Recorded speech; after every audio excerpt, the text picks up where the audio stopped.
नमस्कार दोस्तों, मैं रवि आप सभी का स्वागत करता हूँ। देखिए, आज हम जानेंगे कि शक्तियाँ, देवी देवता जब आपकी परीक्षा लेना शुरू करते हैं तो सबसे शुरुआत आपकी आँखों से होती है। आपकी आँखों के द्वारा परीक्षा के जो संकेत हैं वो दिखाई देंगे और आपके कान के द्वारा दिखाई देंगे, क्योंकि यह आँख व कान शरीर का एक ऐसा हिस्सा है जो हल्की भी एनर्जी अगर आपके आसपास होगी तो सबसे पहले आपका आँख व कान इसे महसूस करते हैं। तो जब भी परीक्षा होती है, शक्तियाँ आपके पास आती हैं, जितनी ज़्यादा नज़दीक आती हैं उतनी ही गहराई से आप लोगों की परीक्षा होना शुरू होती है, और जितनी गहराई से परीक्षा होती है उतने ही संकेत आप लोगों को आँखों व कानों से मिलना शुरू होते हैं। तो जान लेते हैं कि आँखों के द्वारा कैसे, कि जब भी कोई शक्ति आपकी नज़दीक आएगी तो आँखों से आपके आंसू गिरेंगे, साथ में आपकी आंखों में एक भारीपन दिखना शुरू हो जाता है। आपको पूजा के समय पर आपका बार बार ध्यान भटकेगा, साथ में आप लोगों को ऐसा महसूस होगा कि शायद आपने कुछ देखा। आपकी आंखों को कुछ धोखे से दिखना शुरू हो जाते हैं, कि जैसे आप लोगों ने कुछ आभास किया, आप लोगों ने कोई दरवाजे की ओर देखा है, आप लोगों ने कोई पूजा घर में किसी को देखा है। तो इस तरह की चीज़ें आपकी आंखों को दिखाई देना शुरू हो जाती हैं।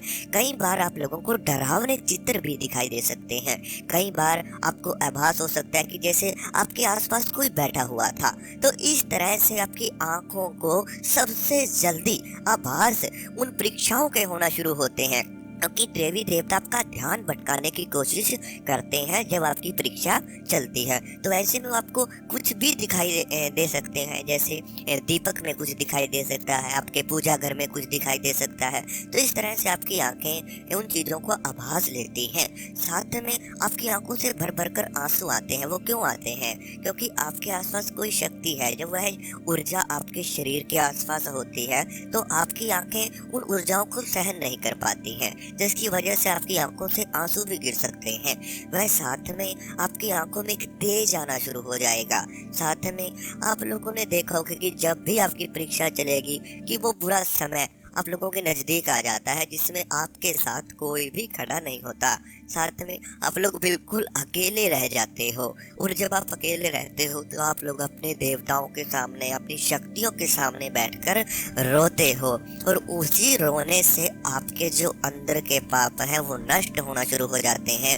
वो शक्तियाँ ही आप लोगों को उन दंडों का, उन कर्मों का प्रायश्चित कराती हैं।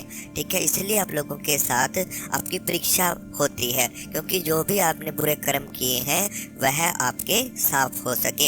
इसी तरह से कान आता है। देखो, जब भी आपकी परीक्षा होगी तो कानों से भी आपको आभास आएंगे, जैसे कुछ आवाज आना, कुछ सुनाई देना।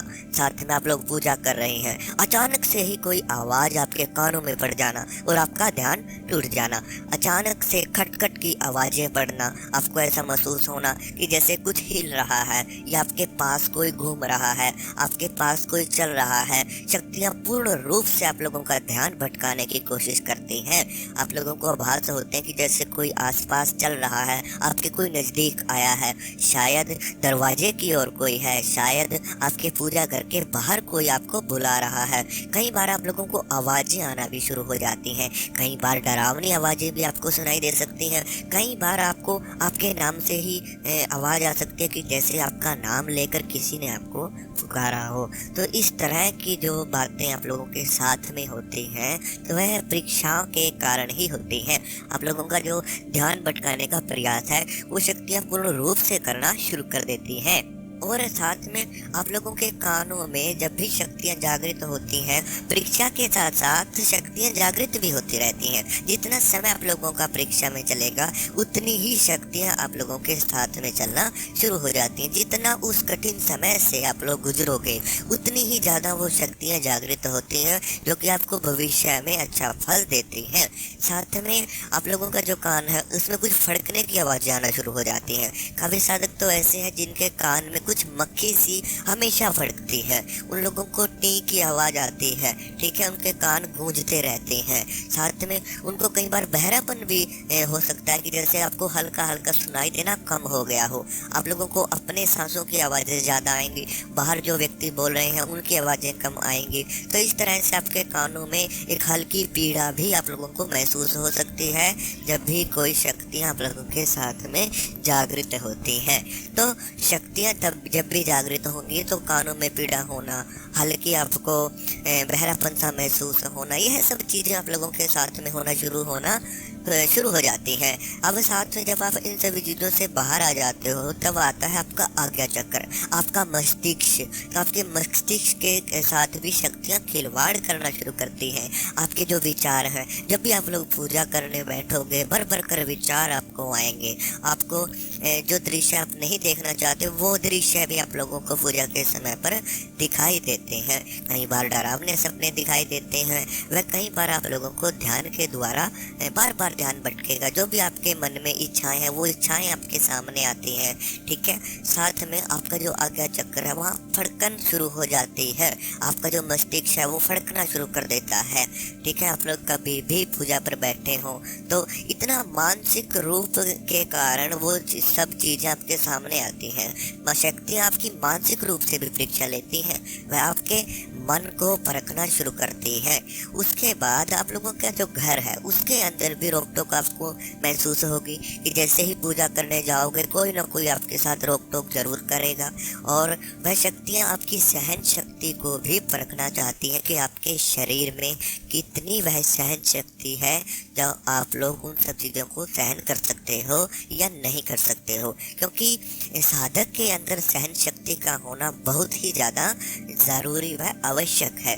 जब तक आपके अंदर सहन शक्ति नहीं होगी तब तक आप लोगों को किसी भी शक्ति के दर्शन नहीं हो पाएंगे, ठीक है। आप लोग बार बार पूजा के समय पर भी यह सोचना शुरू करते हो कि मैं इतनी पूजा करता हूँ, मुझे आभास क्यों नहीं होते हैं, या फिर मैं काफ़ी सालों से परेशान हूँ, मेरी समस्याएं अभी तक ठीक नहीं हो रही हैं। तो आप लोग उन देवताओं की पूजा करते हैं, यह बात सही है, लेकिन उन देवताओं ने आप लोगों को नहीं बोला है कि आप उनकी पूजा करें, ठीक है।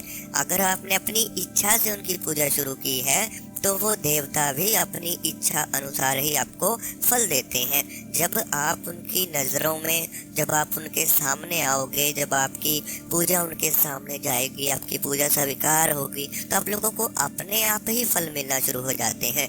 जब आपके वो बुरे कर्म दूर होंगे तभी तो आप लोगों को अच्छे कर्मों का फल जो है वो मिलना शुरू हो जाएगा। अब काफ़ी साधक ऐसे हैं जो पूजा तो करते हैं लेकिन उनके मन में औरों के लिए बहुत सी घृणा भरी हुई है। साथ में काफ़ी साधक ऐसे भी हैं जो पूजा तो करते हैं लेकिन वह जो ये वास्तविक जीवन है ऐसे में दूसरों के साथ कभी अच्छा नहीं सोचते।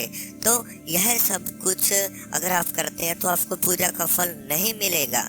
आप लोग केवल अपनी पूजा पर ध्यान दें, अपने काम पर ध्यान दें। केवल यही दो काम जब आप करेंगे और अपने जो पूजा पाठ है वो समय से करेंगे तो आप लोगों को फल मिलना अपने आप ही शुरू हो जाएगा। परीक्षा देवता आपके मन के अनुसार लेते हैं, आपकी भक्ति के अनुसार लेते हैं, जो श्रद्धा आपकी है, ठीक है। जब आप लोगों को खुश होना चाहिए कि देखो आप लोग भी उन देवताओं की, उन शक्तियों की, उन सच्चे भक्तों में आ चुके हो ताकि आपकी परीक्षा होना शुरू हो चुकी है। तो ऐसे में आपको बिल्कुल भी निराश नहीं होना चाहिए।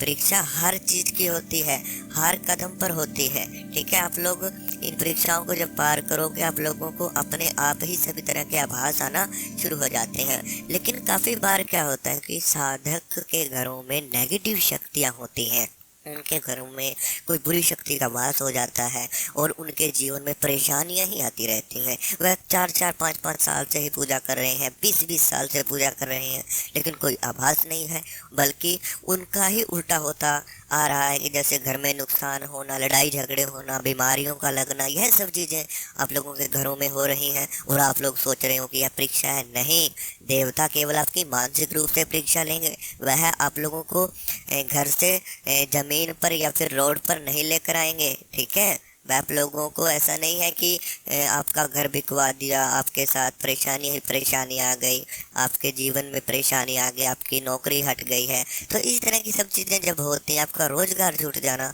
तो यह सब चीज़ें शक्तियाँ नहीं कराती हैं। यह केवल और केवल कोई ना कोई घर में बुरी शक्ति जरूर है जो आपकी पूजा को स्वीकार नहीं होने दे रही है।